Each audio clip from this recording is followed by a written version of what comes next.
In this video I create this small and cheerful watercolor pencil drawing just freely without any references. At the same time I talk about my inspiration that comes from my childhood. I think this childhood thing is a big thing for artists, and if you are uninspired, if you can't find any inspiration, find something that connects you to that child that you used to be.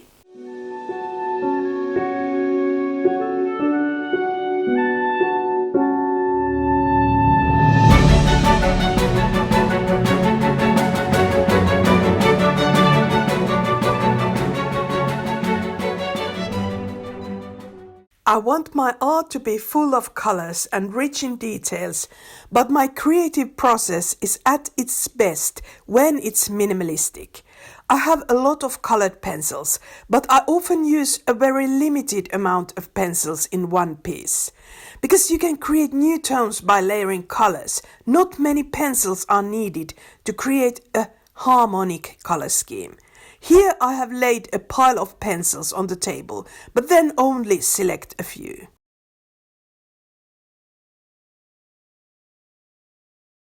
I want to think that my colored pencils like to play with me, and the ones that get chosen become happy when I don't immediately abandon them. When I color, I want to be like a child who imagines the world around her. I don't want to focus only on the paper and what appears there, but enter the world that opens up everywhere around me and inside me. My mind has a magical world, and if you peek into yours, you will notice that you never know exactly what's going to happen there when you start drawing. As a child, I never just focused on perfecting the drawing when I colored with pencils. I gave names and personalities for the pencils, and sometimes I just played with them, touched them, imagined what they think, and didn't color anything at all. I also had dolls, but the pencils were much more fun.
When people come to my courses for the first time, they are often worried if they have enough supplies. They usually have a lot of everything, even stuff I've never heard of. Art supplies are wonderful, I get it. When I wasn't a full-time artist yet, I dreamed of making art by shopping in art supply stores. If I didn't have enough time to make art, I tried to quench the urge by collecting supplies. Then on Friday nights, when I finally had the time to make art, I didn't know what to do with all the jars. It was very different from being a child who didn't have much and who was trying to kill time by inventing names for her pencils. The more I have come to understand art making, the more I want to nurture that child inside me. An adult needs a coloring book, but a creative child only needs blank paper. The adult asks, "What are you coloring, Päivi?" and wants to know what exactly will come out. But the child doesn't know. It's joyful enough for her to get color on paper. The more I think about myself as that child, the faster the ideas start to come to life. At first, they are pretty simple, like some colors I want to include. But then the ideas start spinning in my head, and even the worst ones seem fine. Then I can decide to color everything that's inside me. Let's go, I can encourage myself.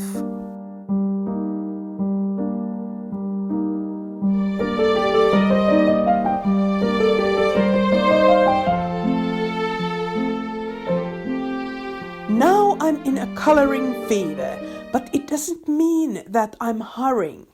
There's no rush to get anything specific out of a spot. A single spot can be a spot for quite a long time before it finds its role in the drawing. I don't want to force anything, just spread soil and water for the seeds to grow. I may have preliminary ideas, but they are not necessary. Before I started coloring this one though, I had a few things in mind. They say that the bride must have something old, something new, something borrowed and something blue, and you can direct your own creativity in a similar way, so loosely and not too literally. My old idea is drawing flowers, so that's something old. I love flowers because they can be used to express anything, and here I want them to look joyful. Something new is to draw fewer lines and more clearly defined round shapes than what I usually do.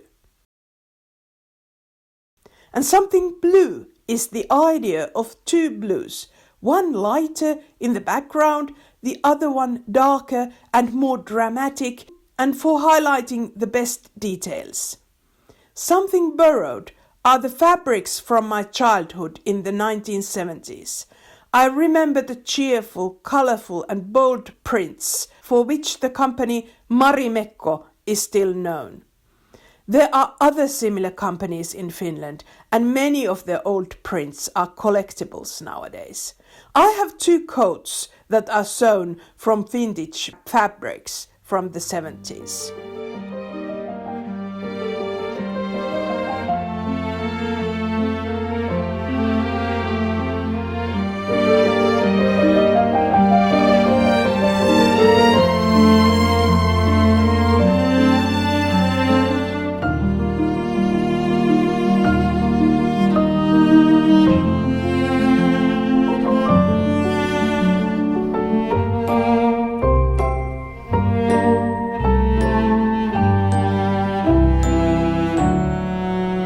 I remember an incident from the beginning of the 1980s when more restrained colors started to come into fashion. My mother then bought very pale curtains to replace the previous mustard yellow ones. Although the curtains were new, the living room looked even older and dreary. Not many days went by when my mother asked my father, "Could we buy new curtains, even though the money was just spent on the current ones?" And so new mint green curtains were bought and life returned to the house. However, I thought the mint green curtains were horrible because they were cold green and not warm green like the furniture was. I suffered terribly from it and thought about these quarreling colors every day.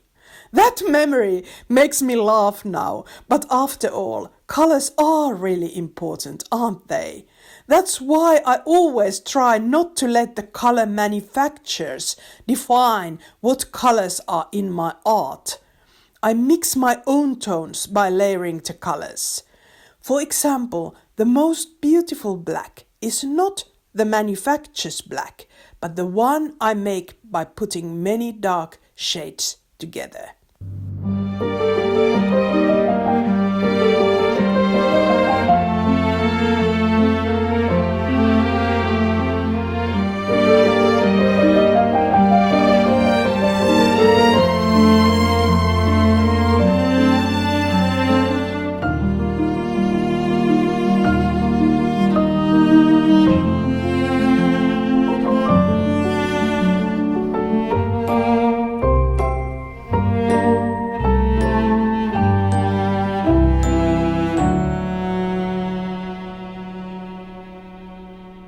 My least favorite color is white, but still it always has a place in my art.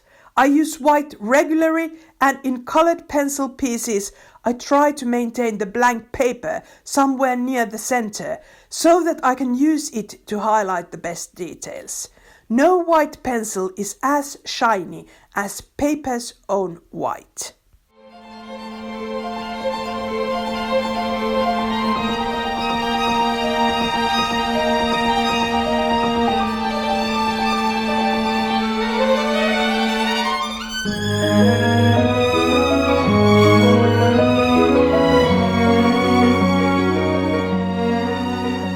When coloring, I try to respect the fact that colors want to be born slowly. I start with a light grip, and then when finishing, I press harder. In this way, the child can freely play with shapes at the beginning, so that the first colorings then enrich the final result.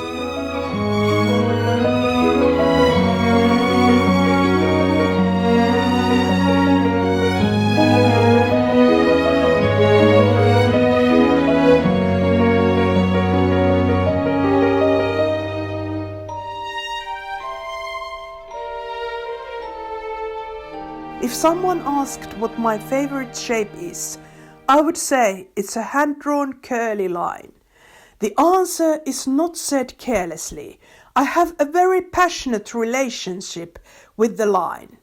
I believe that when a person has found the essence of her own line, she has found her style. At least that's what happened to me. When I had drawn and developed my line for years, I found the artist in myself. Although it could be that the line has a connection to playing with the violin, which I enjoyed as a teenager. I was a pretty bad violinist, but now when I look back, playing the violin was one of the most important things I did as a teenager, besides drawing, of course. I regret that I didn't start playing the violin as a younger child. Not because I would have gotten further in my violin career, but because I would have probably named my violin, played with it more freely, and it would have become my friend, like the pencils did.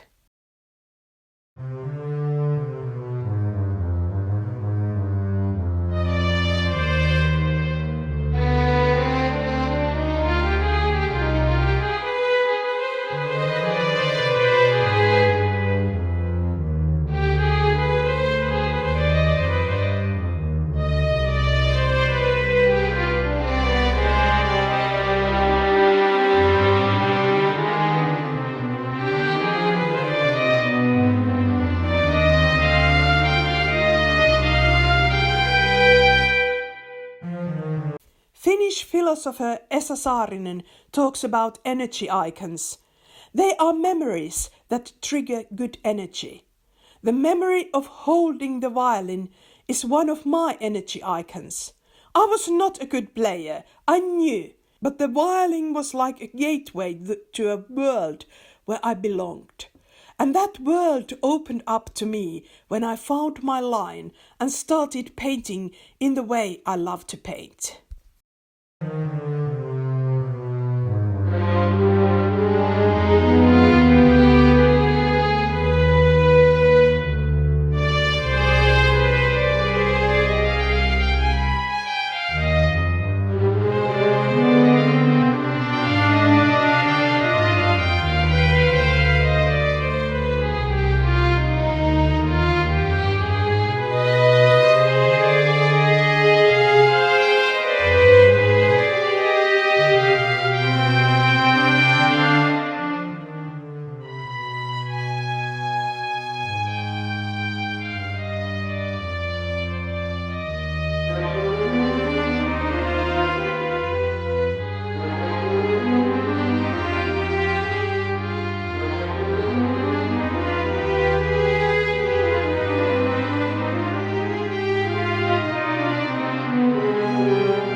This world that I talk about is a world from which I draw my inspiration.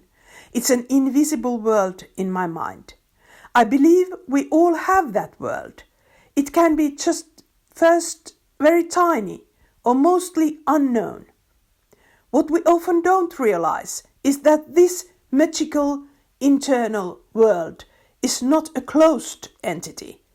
It's like a house where the windows are always open. There are things we get to choose to be there, like the 70s fabrics, but there are also things in the house we can't get rid of, even if we wanted to. There's the good and the bad. Something old, something new, something borrowed, something blue. Remember, when I'm in the mood of a child, I don't question what's in the house, but let them all flow on the paper. Despite all this freedom, I always want to finish my work. And that's done by an adult, not a child. Only as an adult you can see which line needs to be thinned and which color needs to be toned down, so that the essential things come out. Many people who come to my courses don't often have problems so much in generating ideas, but they are clueless how to prioritize the elements of the image so that the expression comes up. I think it's important that the image is clear and captivates the viewer. The larger the piece, the more we need to do to increase the harmony.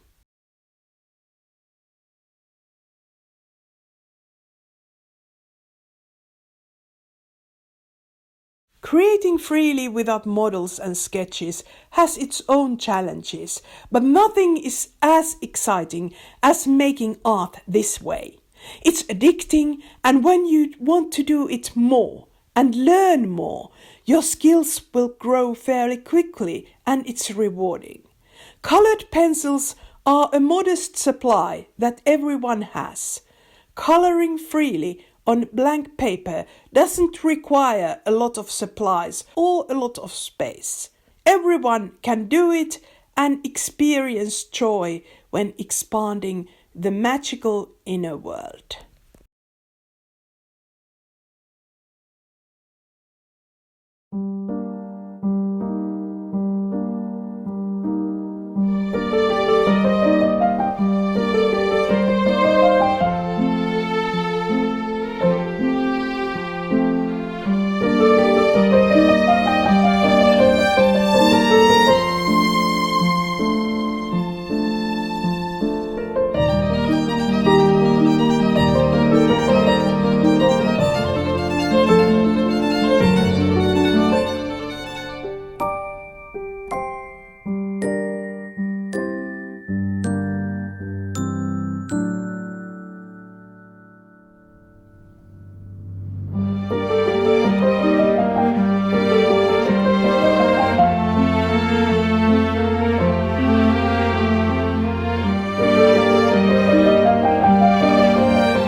sometimes we adults, we start to think about things that don't motivate us when we create.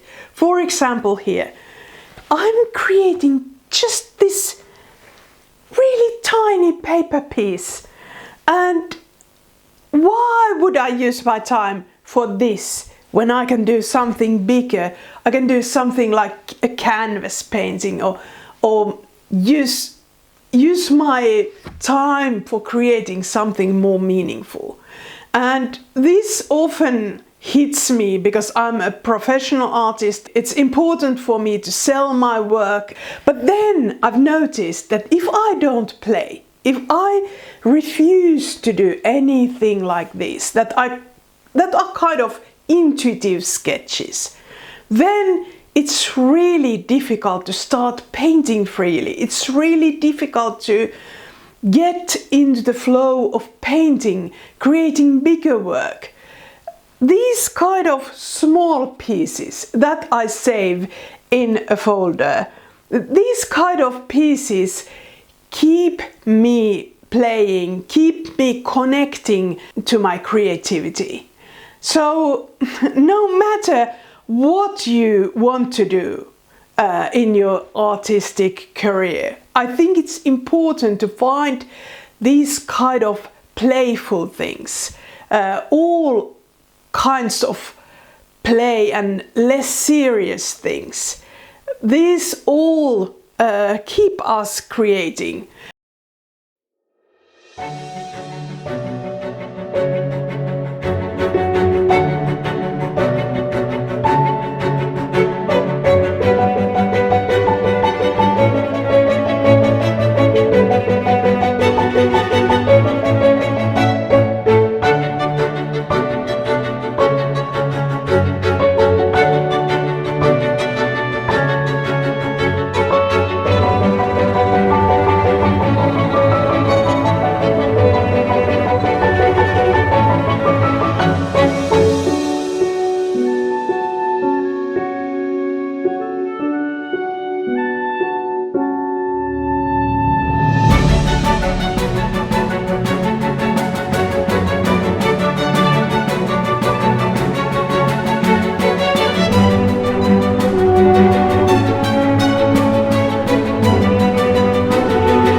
I have often asked myself how to maintain the joy of life, how to prevent life from becoming too mundane. The best answer that I've been able to find is colored pencils.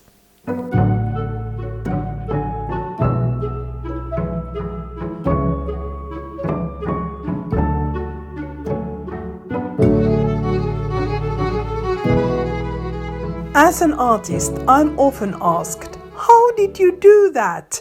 I think people assume that there's a model or a reference photo or at least a mental image behind every artwork. But when we draw freely without any models, we can be less stiff by leaning towards colors. In this course, Joyful Coloring, you will learn to work in a color-oriented way, so that colors help you to get a deeper connection to your imagination. This course, Joyful Coloring, is about getting looser and becoming more creative, but in a way that doesn't remain mystical and doesn't become boring. In the course, we will work with joy and sunshine. We will make positive pieces and use fun techniques. With watercolor pencils, it's fun to color small areas.